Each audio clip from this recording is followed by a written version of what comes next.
My husband's friend was sleeping with me behind his back. I was getting dressed. My husband Gary called and asked if he could have his coworker Bob home for dinner. We had been married for 7 years, and Gary was the sweetest and most considerate man I knew. He always tried to make me happy. He would never bring a coworker home without calling first. Bob had been here for dinner before.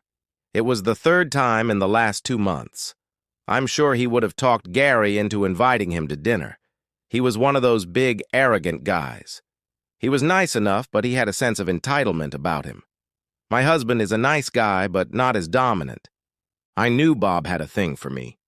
I first met Bob about 2 months ago. Gary called from work and said he and his coworkers were going out for drinks. He asked if I wanted to go out with him. The opportunity to go out was great. I told him I'd be there by 7. I stood in front of the mirror. It was a weeknight, so no big deal, but I wanted to make a good impression on Gary's coworkers. In fact, I usually make a good impression. In my 35 years, 5 feet 6 inches and 102 pounds, I keep my 34C25-34 body in shape by doing yoga. I'm the type of person who looks really good no matter what I wear. I decided that a short denim skirt coming down just above mid-thigh would be perfect. I wore a cream-colored top. It almost matched the skirt, but there was about an inch of skin between it and the skirt. I added a pair of heeled shoes. I looked good. I put on a cute set of lingerie. It was pink with flowers. I like wearing pretty lingerie, even if only Gary will see it. It makes me feel pretty. Gary often teases me by saying that I secretly hope someone else sees them. I have to admit, I look good in them, and an extra compliment or two wouldn't hurt. I met Gary at a bar. There were 5 guys and 1 girl with him. I walked up to them. One of the guys with Gary noticed me before I even approached the table, before Gary even saw me. He gave me a huge, confident smile. He didn't know who I was, but he looked at me like I belonged to him. It was flattering, but also a little intimidating. My heart started beating faster. As I approached the table, Gary introduced me. Of course, the smiling guy was Bob. "Gary, I didn't realize you had such a hot wife," he said. "Gary just thanked me and said he thought I was beautiful," Bob continued. "Well, she's beautiful too, but I think hot is a better word to describe her. I mean, look at that body." It was strange that Bob was talking about me as if I were an object that wasn't there. On the one hand, it made me angry. Who was this arrogant asshole? On the other hand, my husband treating me like I was his beautiful wife. It was nice to be seen as a sexy hottie. Gary moved closer to Bob to make room for me. Bob told him that he would prefer to sit next to me. Gary moved to the other side and made room for me between him and Bob.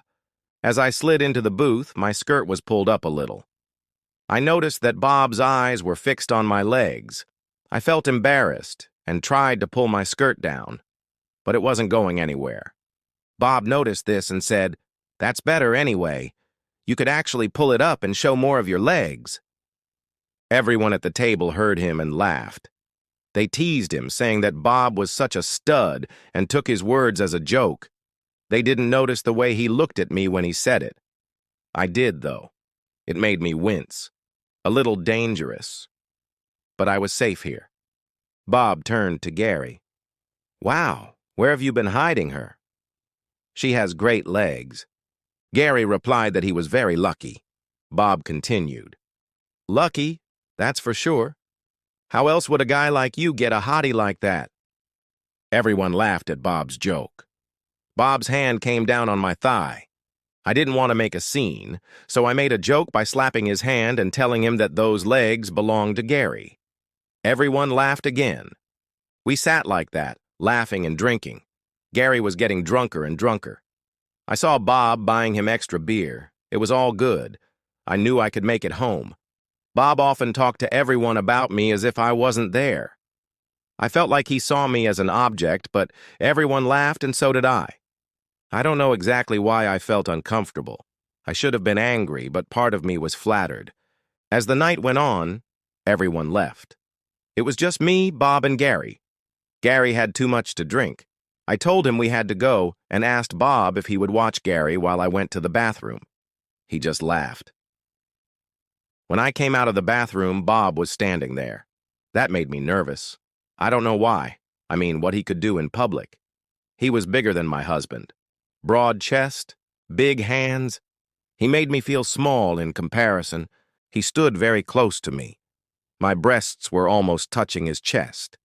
He looked at me and said, "I haven't seen a woman look more sexy in a long time." I snapped back, "Well, I'm married to Gary, so you'll never know." He only laughed.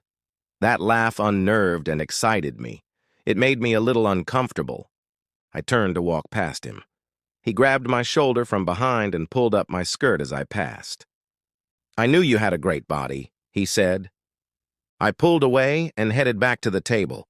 Gary was pretty drunk. I sat there for a few minutes waiting for Bob. He didn't come back. I looked around the bar and found him. He was talking to 3 women. They were touching him and laughing. I was a little angry, maybe a little jealous. I grabbed Gary and pulled him to the car. We drove home in silence. I put Gary to bed. Taking off my skirt, I looked in the mirror. I was sexy. I imagined Bob putting his hand on my leg and telling Gary how sexy I was. I finished getting ready for bed. I crawled under the covers. Gary was unconscious. I thought again about Bob treating me like I wasn't there. My hand went down my body. I caressed myself and then fell asleep. The next day, Gary woke up with a hangover, complaining about having to go to work. I just laughed and said it was his fault. Then Gary said, "Bob seemed to really like you last night." I replied that maybe even too much. Gary just laughed. He said that Bob was just like him and that Bob was the office lover. He always has different girls. Hearing that made me a little jealous. I shook my head to put the thought out of my mind. The day went on as usual. When Gary got home, the first thing he said was, "You really made an impression on Bob." "Really?" I replied, not wanting to sound too alarmed. "Yeah," he continued. "Bob has been talking all day about how hot your body is and how he'd like to have sex with you. It was pretty funny. We all laughed about it." I could feel my ears and body burning. "By the way," he said, "Bob asked if he could come over for dinner one night. I invited him for Thursday. I said I had to consult with you first." I wanted to say no. I didn't want this man peeping on me in my house, but it came out otherwise. "Sounds like fun," I said. It actually sounded a little scary, a little exciting. How much could he do about the safety of my home? If this got out of hand, I'm sure Gary would stop him. On the other hand, I remember how dirty I felt when he talked about me and pulled up my skirt. Every day Gary would come home and tell me what Bob was asking about me. When I demanded that Gary tell me what Bob had said, he would dodge. Finally, he told me. Apparently, he was asking what I sleep in, what kind of sex I like, how am I in bed, and things like that. When I said it seemed very personal and inappropriate, he replied that it was all just funny. Every day I thought about taking Bob out to dinner. How I would reprimand him for treating me like an object. How I would punch him in the face if he touched me inappropriately. Finally, Thursday came. All day long I felt butterflies in my stomach. I prepared food that could be cooked in advance. That way I could participate in the conversation. They were due at 6. It was 5 o'clock, and I was standing in my room with no clothes and trying to decide what to wear. The safest thing to wear would be jeans and a t-shirt. That would make sense. A regular dinner at home. Why would I wear anything else? I knew I wasn't going to wear that. I found a short casual sundress. It had a collar and a V-neck. The bottom was about 3 inches below my hips. I found a cute push-up bra to wear with it. The boys came over for dinner. As usual, Bob struck up a conversation with Gary about me. Like, "Gary, your wife looks hot today. Your wife is wearing a great dress tonight. Your wife has great legs." I didn't know how to respond. The conversation was about me, but without my participation. I felt like an object again. We sat down to eat. I sat Bob at the table across from me. Bob motioned him over and sat next to me. I can't see her legs from there, he said to Gary. Gary only laughed. During dinner, Bob kept bringing Gary drinks. It became quite obvious that Gary was getting drunk and Bob was keeping his sanity. As Gary became more and more drunk, Bob asked more and more personal questions about me, in front of me.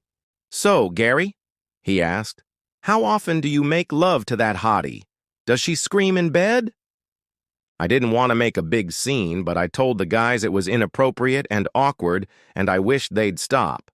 I often caught Bob looking at my breasts in my push-up bra. Bob would hand Gary another beer and say, "We're just having fun." Gary would agree. At one point, Gary brought up the fact that Bob is the office lover and has slept with one half the women in the office. I said that I thought this would lead to a lot of political and relationship problems in the office. Gary inarticulately mumbled, "You'd think it would, but it wouldn't," he said. "Why not?" I asked. Gary, smiling like he had a secret, whispered loud enough for both of us to hear. "Because he has a really big dignity. They all like it." I turned to look at Bob. He only shrugged his shoulders. "Gary, how do you know that?" I asked. "I heard the girls talking about it, and one day at the gym I watched it." I had no idea why I wanted to know. I should have dropped it. I looked at Bob. He again only shrugged his shoulders. I felt myself starting to get aroused. Gary drank too much and dozed off. "I think the evening is over," I said. "Will you help me put Gary to bed?" I asked. "Sure," Bob replied. Together we put Gary on the bed. As I bent over, Bob put his hand under my dress on my body. I didn't want to scream or make a scene with Gary drunkenly sleeping. I just asked Bob to stop. But that didn't help. He pulled up my dress and said he liked my underwear. I got up, straightened my dress, and told him to cut it out. He laughed and asked if I wanted to see if it was true. I told him no and led him to the front door. At the door, he turned around and pulled me to him and kissed me. His hands were under my dress. The thought of wrapping my legs around him and kissing him flashed through my mind. I pushed him away. "I'm a happily married woman, and you don't have to do this. Get out," said I. He only smirked arrogantly and said goodnight to me. That night, as I lay in bed, my fingers caressed my body again. Gary woke up the next morning and apologized for getting so drunk. He said he had fun and asked if I enjoyed it. I didn't want to ruin Gary's fun, but this guy was making me nervous. I didn't trust him, and I didn't trust myself around him. I just told Gary that I had fun. In the evening, Gary came home and told me that the whole office was discussing our dinner. They wanted to know how I reacted when I was told about the size of Bob's dignity. "What did you say?" I asked. Honestly, I didn't know. I was a little drunk and I don't remember.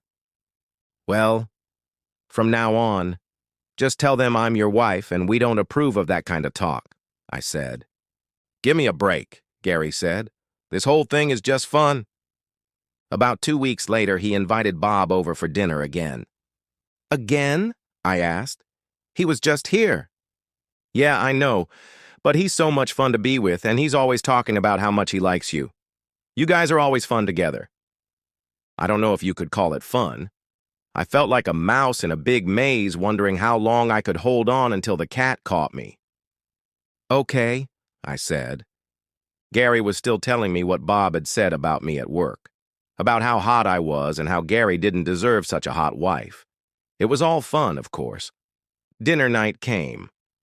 Once again, I knew I should wear jeans and a t-shirt, but instead I opted for a short, tight black skirt and a white button-up top. I had a white push-up bra. I undid the buttons on the top so that part of the bra was visible. I don't know why, but I didn't wear underwear. When they showed up, it was the same as last time. Bob continued to buy Gary drinks. Bob complimented me and talked about me, but only to Gary. One big difference was that Bob was wearing very tight pants, and yes, I was looking. I have to admit he had an imposing look. I tried to ignore it, but I couldn't stop looking at him all night. I'm sure he caught me doing it a few times. Gary started to fall asleep again, so I asked Bob to help carry him to bed. We got him into bed. I had already bent over to put Gary down when I felt Bob's hand under my skirt. I didn't move. For some reason, I stayed lying like that. He soon discovered that I wasn't wearing any underwear. He laughed. What a naughty girl not to wear underwear in company. I felt his fingers begin to probe my body. Gathering my strength, I pushed him away and said, "Stop it, please. I'm a married woman." I sounded like I was begging. He only laughed. I saw you looking at my body all night. Do you want to see it in its entirety? He started unbuttoning his pants. I just stared. It was like I was hypnotized. I wanted to see it. I wanted him to go home. Slowly, he showed his body. He said, "Touch me." I started. And then I saw my husband in the bed next to us. I quickly came to my senses. "Get out of here," I said. He only half obeyed. He headed for the door, showing off his body the whole way. When he reached the door, he grabbed me and kissed me. In doing so, he pulled up the hem of my skirt. I let him kiss me longer than I should have. "Get out," I said. "Now." I don't know who I was angrier at, him or myself. I made it to my room and brought myself to a rapture before falling asleep. As usual, the next day, Gary told me he had fun. I suggested that I didn't invite Bob over as often, that he sometimes made me feel uncomfortable. Gary said it was all in fun and to relax. So here we are. Bob came over for dinner again. I was freaking out. I didn't know what to think about. I was trying to decide what to wear. Maybe if I wore something too revealing, Gary would put an end to it. Yeah, I thought. That was the plan. I wore a black translucent push-up bra that barely covered my breasts. On top of that, I wore a black top. If you looked at the bra and top for long enough, you could see my breasts. I wore a light, short white skirt. It barely covered my body. Underneath, I wore a black thong. This should make Gary think, I thought to myself. Gary and Bob showed up. I opened the door. Gary looked like he was about to say something, but Bob interrupted him. "Wow, Gary, Carla looks great today," he said. "Don't you think so?"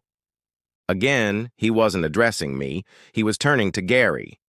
Gary only nodded in agreement. Dinner went on as usual. They talked about me, but not about me. Bob asked more personal questions about me. He asked Gary, "How many lovers have I had?" I was shocked. I kept saying, "Let's change the subject," but they kept going. In doing so, Gary drank more and more. Finally, Gary passed out again. Bob offered to help me carry him to his bed. I thanked him and offered to leave. I could handle it myself. Bob disagreed and started helping Gary to the bed. When we got to the bed, Bob laid Gary on the far edge of the bed. I climbed onto the side closest to Bob and climbed over Gary to remove his shoes and clothes. In doing so, my skirt slid down. I felt Bob's hands on my body. Then I felt him pulling down my underwear. I stopped what I was doing and stood up. "Stop it," I said. "I'm married to Gary." "I know," Bob said, "but I've been dying to have sex with you for months, and now is the time." "I'm not doing it with you," I said. "What part of the wedding did you miss? Now get out." Bob just laughed and pulled me to him. "No," he said, "I'm not leaving until I make love to you." I hated the way he was talking to me, like I was some cheating girl who needed to be used. At least that's what I thought. My body was saying something else. I pushed myself away. Then he lifted me up and put me on the bed next to my drunken husband. I resisted. I tried to push him away. Looking back, I could have scratched or bit or kicked, but for some reason I didn't. I pushed him away. "Please, no, I don't want to do this. I love my husband. He's there for me. Please, stop." I felt him start to have sex with me. I was still begging him to stop. I tried to twist out from under him. He held me in place. I let out a very weak plea. "Please, I'm married."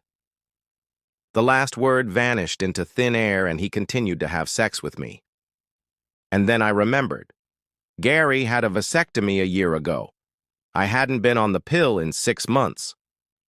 "Bob," I said between wheezes, "I'm not on birth control." I grunted and forced the words out of me. Bob only laughed at me. "I hope you're ready to have a baby." That was all he said. The thought made me shudder. "Come on, you little cheater, look at your drunken husband. You're having sex right in front of him." I lost my balance. I fell on top of my husband.